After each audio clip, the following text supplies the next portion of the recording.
Good morning class. Ridip Chand Chaudhary Mahavidyalaya से मैं आज आपके सामने बीए फर्स्ट सेमेस्टर में आज हमारा टॉपिक है प्रत्याक्षिक संगठन का नियम। आपने परसेप्शन, मैंने आपको पिछली 2 क्लासों में बताया हुआ है कि परसेप्शन क्या होता है। आज हम परसेप्शन के लॉ समझेंगे। देखिए, मैंने आपको 3 चीजें समझाई थी। एक तो आकृति और पृष्ठभूमि का नियम, ठीक है, और एक बताया था मैंने आपको क्या बोलते हैं, समग्रता का नियम है, इसमें कंप्लीटनेस की बात करते हैं।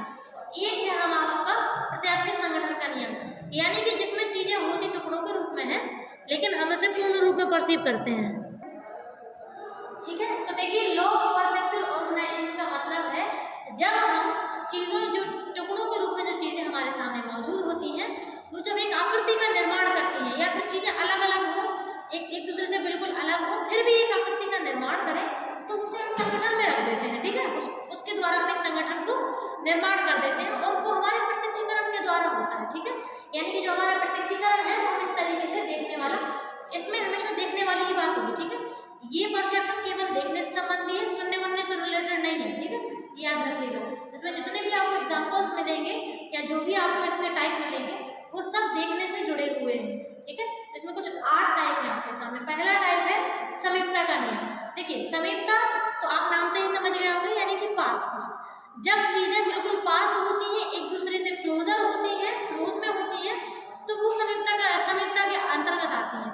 अब फॉर एग्जाम्पल, जैसे अगर कुछ ऑब्जेक्ट आपके सामने हैं और 2 टाइप के ऑब्जेक्ट यानी कि उनका शेप साइज सेम है, ठीक है, लेकिन उनके बीच में गैप का अंतर है। मतलब एक जो है जिनके बीच में गैप ज्यादा है और एक वो है जिनके बीच में गैप कम है, तो आपका प्रत्यक्षीकरण उनके प्रति ग्रुप में ज्यादा होगा जो समीप होंगे, यानी कि जो जिनके बीच में गैप कम होगा आप उन्हें अधिक समीप समझेंगे, ठीक है, और उनको एक ग्रुप में समझ जाएंगे, और जिनके बीच में गैप ज्यादा है उसको आप अलग ग्रुप में परसीव करेंगे, ठीक है। तो ये हमारा समीपता का नियम है, ठीक है। मैं आपको एग्जाम्पल अभी बाद में सबके एक साथ दिखाऊंगी, ठीक है।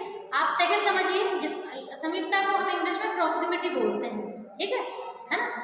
सेकंड है समरूपता। समरूपता मतलब एक जैसा रूप, है ना, जो कहते हैं ना कुछ ऐसा देखने में एक जैसा लग रहा हो, है ना, तो समरूपता है एक रूप, एक ही रूप होगा, है ना। अब जैसे मान के चलिए आपके सामने मैंने 2 टाइप के ऑब्जेक्ट दिखाए और दोनों को मतलब 2 टाइप के ऑब्जेक्ट 3 लाइनों में है, ठीक है, तो उनमें जो एक जैसे ऑब्जेक्ट लगेंगे उनको आप एक समूह परसीव करोगे, चाहे उनके बीच में गैप क्यों ना हो, और जो आपको एक जैसे लग रहे होंगे उनको आप एक जैसे समूह में परसीव करेंगे। यानी कि 2 टाइप के ऑब्जेक्ट है, जैसे मान के चलिए प्लस सिंबल और माइनस सिंबल, ठीक है। तो प्लस सिंबल भले एक दूसरे से दूर क्यों ना हो और माइनस सिंबल भी एक दूसरे से दूर क्यों ना हो, लेकिन आप प्लस प्लस को एक जैसे परसीव करेंगे और माइनस माइनस को एक जैसे में। क्यों? क्योंकि उनके रूप एक जैसे हैं, ठीक है, उनके बीच में जो उनके रूप है, जो उनका फेस है वो एक जैसा है, इसलिए, ठीक है। तो इसको हम सिमिलैरिटी बोलते हैं। सिमिलैरिटी समझ से समानता होती है, ठीक है। समरूपता, समानता या एक रूपता, बात एक ही है, ठीक है। तो जब एक जैसी 2 चीजें हो तो हम उनको एक जैसे ही परसीव करते हैं, चाहे उनके बीच में गैप क्यों ना हो, ठीक है। तो अब आपको दोनों में अंतर समझ में आया। पहले में गैप की बात हो रही थी, जब किसी में गैप कम हो तो वो एक समूह में लगता है और जिसमें गैप ज्यादा हो वो दूसरे समूह में लगता है, ठीक है। अब ऐसे ही इसमें अपोजिट, उसमें गैप की बात है और इसमें क्या बोलते हैं, समानता की बात है, ठीक है। थर्ड है निरंतरता का नियम या दिशा का नियम। आपने देखा होगा जब कई सारी चीजें एक जैसे निकलती हैं, ठीक है, और मतलब एक ही जगह से होकर के गुजर के आगे बढ़ती हैं, तो चूंकि उनके बीच में निरंतरता इतनी अधिक होती है कि वो हमें एक जैसी परसीव होती है। फॉर एग्जाम्पल, मैं आपको एक बढ़िया एग्जाम्पल दूँ रेल की पटरियों का, ठीक है। तो आपने रेल की पटरियों को देखा हुआ है, ठीक है।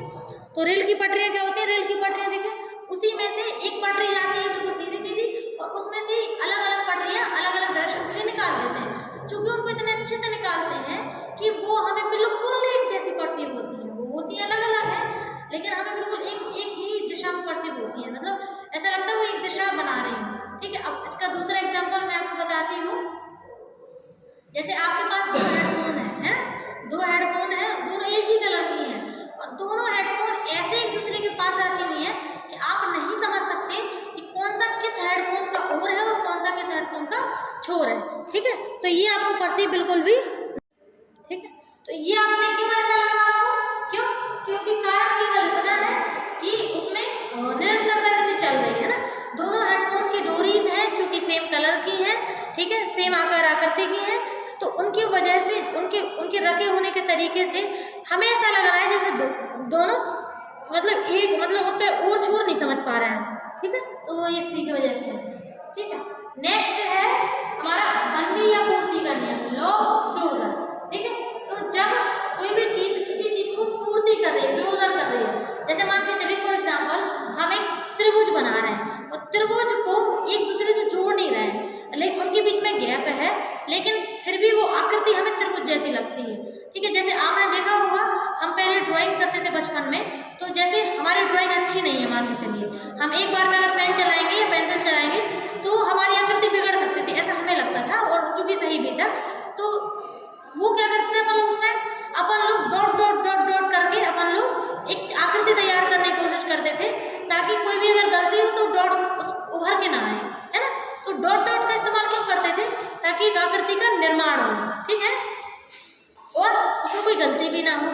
तो उस डॉट से क्या होता था, एक चित्र का निर्माण भी हो जाता था और गलतियां भी नहीं होती थी, ठीक है। तो वो यही है बंदी या पूर्ति का नियम, यानी कि एक आकृति का निर्माण भी करते हैं और एक तरीके से एक दूसरे को पूर्ण भी नहीं कर रहे हैं, ठीक है। तो ये वैसे एग्जाम्पल है। नेक्स्ट है सामान्य गति या सामान्य नियति का नियम।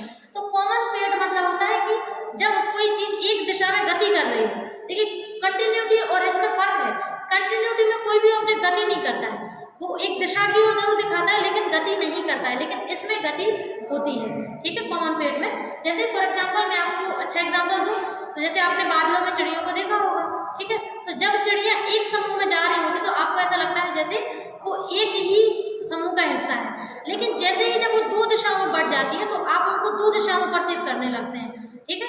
तो दोनों ही दिशाओं में और आप उनको परसीव करते हैं, यानी कि एक ही समूह पहले दो में बटा और फिर दूसरे में हो सकता है वो चार में भी डिवाइड हो जाए। तो कहीं ना कहीं वो गति करते करते हमें एक कॉमन दिशा की ओर अग्रसित करता है, ठीक है, तो हम उसे परसीव करते हैं। वास्तव में ऐसा है तो नहीं, ठीक है, इंडिविजुअल चिड़ियाएं अपनी अपनी गति कर रही है लेकिन हम उसे समूह परसीव कर रहे हैं। नेक्स्ट है समावेशन का नियम।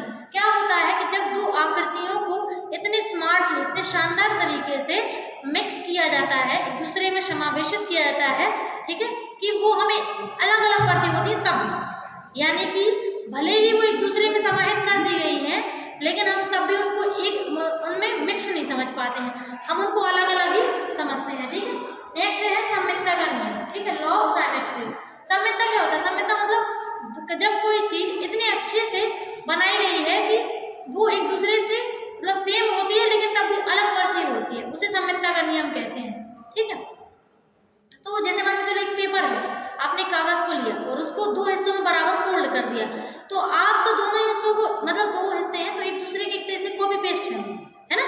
या फिर कोई ड्राइंग जैसे फॉर एग्जांपल कमल का फूल सभी ने बनाया होगा, आप कमल के फूल को अगर आप दोनों साइड की उसको मतलब एक साइड बनाए, ठीक है, और उससे आप दोनों साइड एक तरीके से कार्बन टाइप का रख दें, है ना, या फिर आप एक साइड बना रहे हैं तो उसी को बिल्कुल डिक्टो उसको सेकंड साइड भी कर दे, तो कायदे से वो एक बनता है। जैसे अपन लोग बचपन में जैसे अपन को एक चौकोर बॉक्स काटना है तो अपन पेपर को 4 बार फोल्ड करते थे, एक बार फिर 2 बार, है ना, शायद इतनी बार फोल्ड करते और फिर एक बार ही काटते थे केवल, है ना, या 2 बार काटते थे और एक बॉक्स टाइप का कट के उससे निकल आता है। जैसे लोगों ने हार्ट शेप भी बनाया होगा कागज से, तो अपन लोग क्या करते थे कि अपन लोग कागज को फोल्ड करके एक साइड से ही आकृति बनाते थे, आधे हार्ट की, हाफ हार्ट की, और उसको कटिंग कर देते थे तो वो फुल हार्ट बन जाता था। तो ये होता है सिमेट्री, ठीक है, ये समानता। नेक्स्ट है आपका लास्ट है विन्यास का नियम, लॉ ऑफ ओरिएंटेशन। देखिए क्या होता है, आपने देखा होगा जब कोई चीज हम खड़े में देखें और सेम उसी चीज को हम आड़े में भी देखें तो हमें परसेप्शन ऐसा होता है कि खड़े वाली चीज बड़ी है और आड़े वाली चीज छोटी है। वास्तव में ऐसा है कुछ नहीं है, दोनों बराबर हैं, लेकिन हमें ऐसा परसीव होता है। आप जैसे हम बोर्ड पे 2 लाइन खींच दें आपके सामने, एक खड़े में और एक आड़े में, दोनों सेम इंचेस की हैं, स्केल से खींची गई हैं, दोनों सेम लंबाई की है, उसमें एक भी सेंटीमीटर का फर्क नहीं होता है, ठीक है, तब भी हम उसको ऐसा समझते हैं कि जैसे खड़ी हुई बड़ी है लाइन और लेटी हुई लाइन छोटी है। वास्तव में ऐसा है होता कुछ नहीं। जैसे बिल्डिंग्स को देख लीजिए, ठीक है, जितने बड़े बड़े शहरों में जो बड़े बड़े बहुत सारे कमरों की बिल्डिंग्स होती हैं तो उतने ही कमरे की बिल्डिंग खड़े में बनी है, उतने ही कमरे की आड़े बनी है, लेकिन आपको खड़े की बिल्डिंग ज़्यादा लंबी लगती है और आड़े की छोटी, ठीक है। Thank you.